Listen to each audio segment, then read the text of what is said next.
সরকারি চাকরিতে মুক্তিযোদ্ধা কোটা বাতিল সহ কয়েকটি দাবিতে টানা তৃতীয় দিনের মতো রাজধানীর শাহবাগ মোড়ে অবরোধ শেষে আন্দোলনরত শিক্ষার্থীরা নতুন কর্মসূচি ঘোষণা করেছে। শনিবার সারা দেশে বিক্ষোভ মিছিল এবং রবিবার শিক্ষা প্রতিষ্ঠানে ক্লাস পরীক্ষা বর্জনের ঘোষণা দিয়েছে তারা। আজ দুপুর 12:30টার দিকে তারা রাজধানীর শাহবাগে অবস্থান নেয়।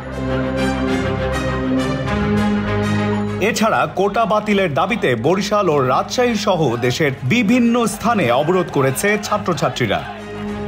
তবে ঢাকা বিশ্ববিদ্যালয়ের শিক্ষার্থীরা জানিয়েছে সকাল থেকে বিভিন্ন হলের সামনে অবস্থান নিয়েছেন ছাত্রলীগের নেতাকর্মীরা। তারা হল থেকে আন্দোলনে যুক্ত শিক্ষার্থীদের বেরোতে দিচ্ছেন না।